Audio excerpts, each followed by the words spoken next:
My wife's scream tore down the quiet neighborhood long before I saw what caused it.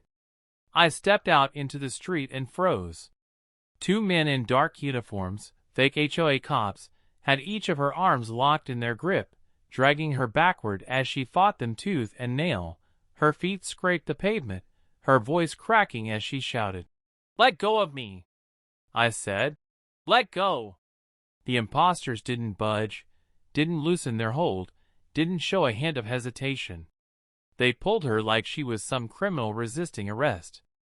I started walking toward them, slow, steady, wearing nothing but jeans and a Navy SEAL shirt from my morning run.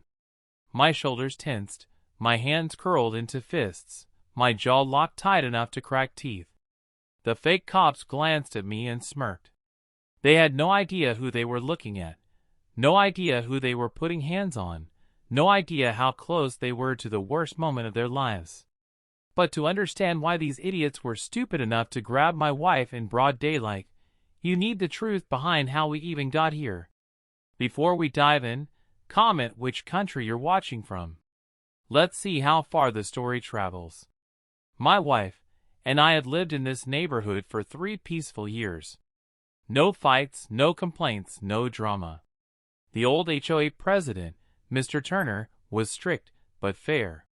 He kept the neighborhood clean, organized, and respectful. Then he passed away unexpectedly. The neighborhood changed overnight. With the presidency open, neighbors encouraged my wife to run. She was kind, organized, honest, and everyone loved her. She hesitated at first, but eventually agreed. That's when Karen Whitmore decided her world was ending. Karen had been on the HOA board for years. Loud, bitter, arrogant. She believed the presidency belonged to her automatically, like some twisted royal inheritance. And when she realized the community preferred my wife, she snapped. First came the petty violations, improper sidewalk chalk, unauthorized campaign flyers, failure to smile at HOA members. Then came the threats. Drop out before things get messy. This neighborhood needs discipline, not whatever you represent. My wife ignored all of it. She kept campaigning, kept working, kept winning people over. That's when Karen escalated. She hired 2 wannabes with uniforms she probably ordered from the internet and told them to remove my wife from her rounds. And today, they did exactly that. The fake cops yanked her arms again as she fought them, her voice raw. "I'm running for president. You can't do this." One of the men grunted. Karen's orders. "You're interfering with HOA operations." I stepped onto the center of the street.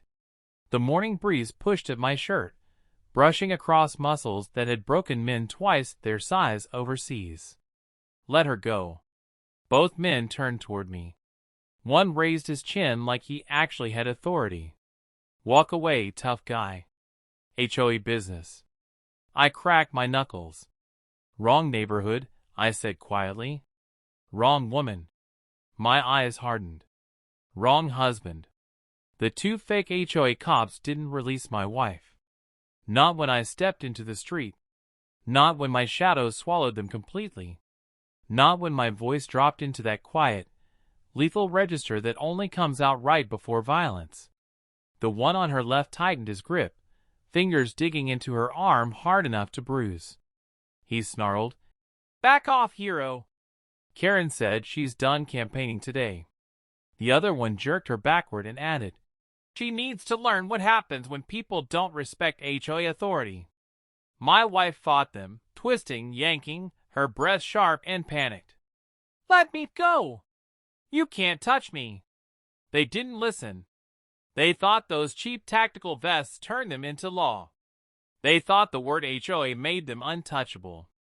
They thought I was just a husband who'd shout from across the street. They had no idea they were looking at a Navy SEAL with every fuse already lit. I moved fast. The man on her right didn't even register the blur before my fist crashed into his jaw. Clean, direct SEAL rained. His head snapped sideways with a crack. His legs buckled like wet cardboard. He hit the pavement so hard it rattled the nearby mailbox. The other one panicked. Instead of releasing my wife, he tried to drag her behind him as a shield. Bad choice. I grabbed his wrist and twisted hard. The sound he made didn't belong to a grown man. His fingers peeled off her arm instantly, and she stumbled free behind me. He dropped to a knee, gasping, clutching his wrist. I didn't give him time to think. I grabbed the front of his vest and hauled him upright like he weighed nothing. My knee drove into his stomach. Deep, precise, devastating. The impact ripped the wind from him in one violent choke. He tried a desperate punch.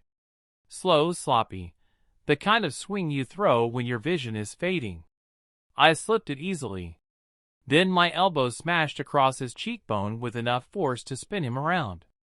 He collapsed face first onto the concrete, limbs twitching, breath ragged.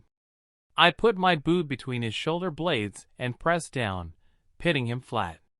"You were warned," I growled, leaning close enough for him to feel every word. He whimpered into the pavement, blood dripping from his nose. Behind me, the first guy, the one I dropped with a single punch, tried to stand. His knees wobbled, his eyes were unfocused. He looked like he was seeing three of me. "Please," he stammered, raising trembling hands. "Look, Karen said we had to stop her. She said your wife wasn't allowed to run. She said if we didn't grab her, she'd fire us. Please, man." I marched toward him. He backed up until his spine hit a parked car. Too slow.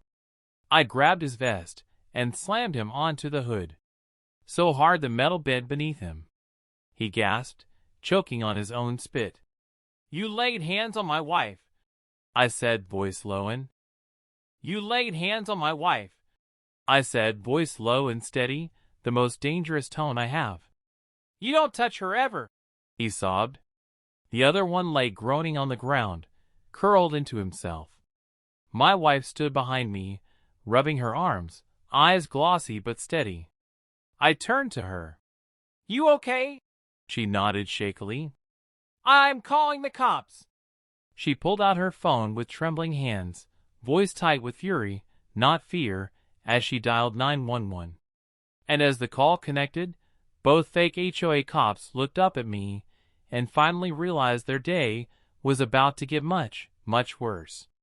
If you're enjoying this HOA story so far, like and subscribe, because the story is only going to get better. My wife stood beside me, phone pressed to her ear, voice steadier now as she spoke to the 911 dispatcher. "Yes, 2 men impersonating HOA officers assaulted me. They're injured. My husband defended me. We need deputies here now."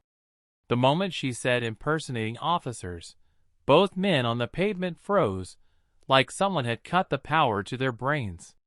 The one on the hood swallowed hard and whispered, Wait! Don't call the cops, please!" Too late. Sirens wailed in the distance. The sound made them both crumble even further. The man under my boot whimpered into the pavement. "She's going to kill us! Karen's going to kill us!" I leaned down, voice cold enough to burn. "Karen's not your problem anymore." The cruiser screeched to a halt in front of us. Deputies jumped out fast, hands on their holsters until they saw my wife's bruised arms, 2 men in fake uniforms, the bent car hood, and me standing calm and collected like someone who had seen real war. One deputy approached slowly. "Sir, ma'am, step back. We'll take it from here." I lifted my boot from the man's back and stepped away. My wife moved beside me, her hand finding mine.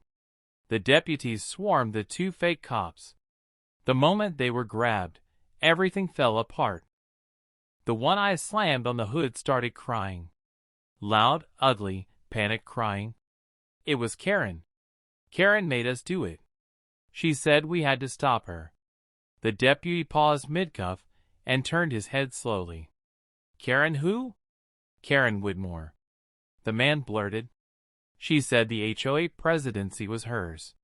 She said this woman, He pointed at my wife with a trembling hand, was ruining everything. She said if we didn't remove her, she'd fire us from HOA security. The other guy, face still mashed into the grass, nodded frantically. She paid us. She gave us uniforms. She said it was legal. Please don't let her come near us. The deputies exchanged a look, one I had seen before overseas. It was the look of men realizing they had stumbled onto something bigger than they expected. One deputy turned to my wife. "Ma'am, did you file for the HOA presidency?" My wife nodded. "Yes, I announced last week." The deputy let out a slow exhale. "Well, that explains a lot." He straightened, lifted his radio, and said the words that made both fake cops go silent. "Dispatch, we need a unit to detain HOA board member Karen Whitmore for questioning in an assault and impersonation case." My wife squeezed my hand. I felt her heartbeat settling. Mine finally slowed. Minutes later, Karen Whitmore herself came storming down the sidewalk in her floral blouse and fake confidence, yelling, "What is going on? They were supposed to." She stopped, saw the cuffs, saw the deputies, saw me, saw my wife, bruised, angry, unbroken. A deputy stepped forward. "Karen Whitmore, you're under arrest for conspiracy to commit assault, impersonation of law enforcement through hired agents, harassment, and interference with a legal election." My wife lifted her chin, staring directly into Karen's stunned eyes. "This ends today." Karen opened her mouth to scream, but the deputy turned her around and snapped the cuffs on her wrists before the first word came out. She shrieked, "You can't do this. I am the HOA." The deputy deadpanned. "Not anymore." Karen's screams echoed all the way down the street as she was shoved into the back of the cruiser. The neighborhood watched from porches and windows. Phones out, mouths open. The two fake cops were loaded into ambulances and cars. My wife stepped into my arms. She whispered, "You saved me." I pressed my forehead to hers. "I always will." And as the cruisers rolled away, lights flashing, I couldn't help but wonder, what kind of HOA sends hired thugs after a woman? A few days later, Karen Whitmore was charged with conspiracy, assault by proxy, impersonation coordination, and obstruction. She received 6 years plus heavy restitution. The two fake HOA cops took plea deals. One got 18 months, the other 3 years for aggravated battery and impersonation. And the best part, my wife won the HOA presidency in a landslide. Justice delivered perfectly. And that's how my wife became the new HOA president. Not through intimidation, not through fear, but because the whole neighborhood finally saw exactly who the real problem was. What do you think, folks? Did I do the right thing by stepping in when they grabbed my wife? What would you have done? I would love to know. The end.